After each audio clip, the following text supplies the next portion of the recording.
Daryl and Norman as we go on here. I have some questions about him, and I think you're probably the expert to ask. So we'll talk about him a little later. That's all right. Before we do that, though, I have to say a happy National Nougat Day to both of you. Nougat as in the chocolate bar nougat, as in the contents of Toblerone, I believe. Nice. I've always kind of found nougat to just be extraneous with chocolate. Really? You just want chocolate? I just want the chocolate. I can see that. Now, today was a bit of a funny day to pick a holiday because apparently today is also National Make Up Your Own Holiday Day. Oh. So, Oh my gosh, you mean I can make it National Daryl Dixon Day? if you want to, I think that's a great idea. That's official. It's National Daryl Dixon Day. I could have also gone with Spinach Festival Day. That was my other choice. I like spinach even less than nougat. Yeah, that's true. But I went with nougat. I figured it was a little more universal. All right. So one more thing I wanted to just mention before we really get into the meat of this program is that last night, overnight sometime, our Facebook page officially hit 100 likes. 1,000 likes, 100 likes. Sad day. Yeah, boy, Mike. I should develop 4 people like us on Facebook. That's amazing. 1,000 likes, not 100,000. So a huge thank you to everyone who is taking part in our Facebook page and liking us. That was very exciting. I was holding my breath as it, 908, 983, 989, and then just overnight. I checked it last night. It was 994, I think. Yep. And then this morning it was 1,001. It was very exciting. We've been sort of working towards that for a little bit now, and it feels like just yesterday that we passed 500, so here we are at 1,000, and very excited. Very, very. Thanks for the voice now. Yeah, I guess so. I think you had a part in that because you were kind of promoting your appearance on the show here, and I just want to say thanks for doing that because it's obviously brought a few more ears to our site. Well, I'm glad to do that. I've listened to you guys since before the show actually started on AMC, the anticipation and everything, and I've always liked your show. I never really thought I had that much of a following just from my silly little blog, but anything I can do to help out is something I'm glad to do. I think it really made a little bit of difference because the likes picked up a little bit, I think, in the last week or two. Yeah, we have the chart of the likes per week. I think that sucker's going on upward trend. Well, that's very exciting. We'll see what happens over the summer. Probably a lot for a while, and then we'll get back to it next season. Right.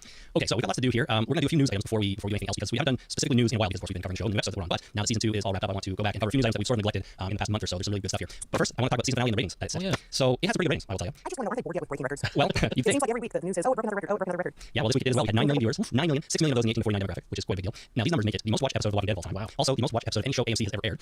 And top rated show in cable history among the adult demographic, that's according to Entertainment Weekly. Wow. So, yeah, they break new records, it seems like every week. That's a lot of eyeballs. And good. I think you love No, you don't. it. I'm just being quiet for a No, I change. thought I heard a Skype sound that sorry, up You probably did. Skype makes noises all the time. Yeah, so, my confusion is that it's the most watched show that, episode of The Walking Dead. Does that mean that some people tuned in and watched this episode and had never seen another episode? I guess so, yeah.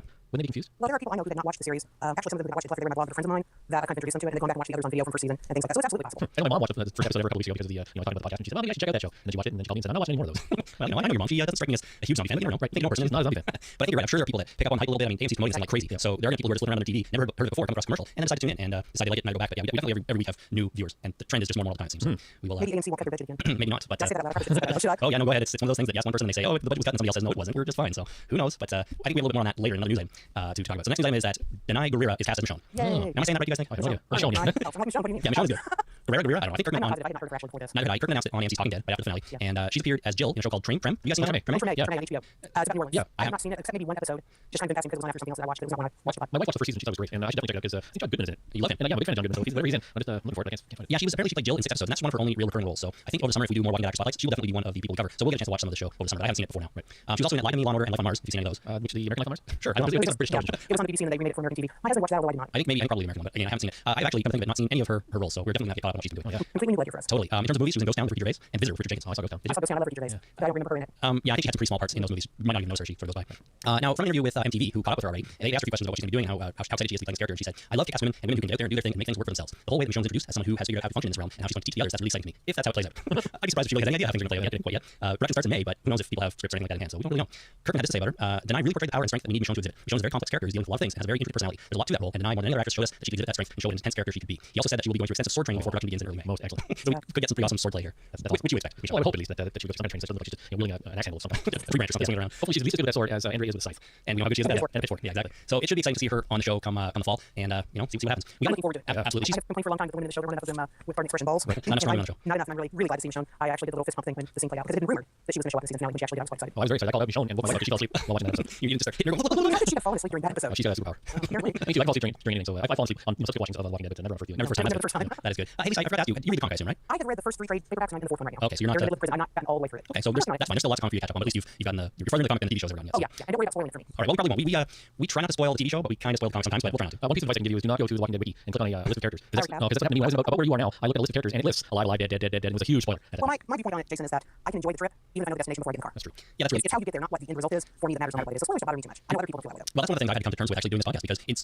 part of the job here. The nature of it is that we are going to spoil ourselves on the TV show, which I sort of had to get used to a little bit. It's the first time I've been this involved in a show that I've watched, so I get used to it. And I'm sort of okay with it now. It's just the way it is. For the finale there of season 2, I was sent a complete summary of that episode. I had seen it too. I didn't. I read the first couple of sentences, but I actually stopped myself from reading all of it. I figured, there's no point in spoiling myself too much. But at the same time, if it had been a few weeks earlier and we wanted to talk about something on the podcast, then I might have read through it and just see what's there. But I think I saw the same spoiler that you did, and I have seen some of those particularly. I guess all of them are, but I have seen some that didn't pan out to be what they said. So I don't always trust them. So I can read them all and still be surprised if what they said was going to happen does actually. yeah, that's true. You never know what you're getting when it comes to spoilers. And I think the last 3 episodes of the season, I saw similar summaries of them, and I did read one of them in full. And it was pretty accurate, so I thought that, if I don't have to read this, I won't. But at the same time, you kind of know when you follow this closely, you kind of know what's coming up, what's going to happen. You have a general idea. Yeah, exactly. Just before we leave this Michonne story, we got an email from Jennifer in Australia who wrote in with a couple of questions about her, and I thought we could answer them right now. She said, Michonne and her pet walkers, is she keeping them in the same misguided belief that Herschel had? If so, in the comics, she dispatched them pretty quickly when Rick wouldn't let her in with them, so she didn't seem to care that much. Does she just like the company? So to answer her question, Michonne doesn't keep these walkers because she thinks they can be pure like Herschel does, right? She keeps them for protection. Well, and they also keep the other zombies off her. It's the same thing as covering yourself in the zombie gore in order to blend in so that they don't bother you. So she keeps them around to make all the other zombies think that they're just a small group of zombies running through the world. One zombie than others. Kind of mask her own alive scent. That's right. Yeah, exactly. It's That's like a what dog rolling in stuff in the yard. That's right.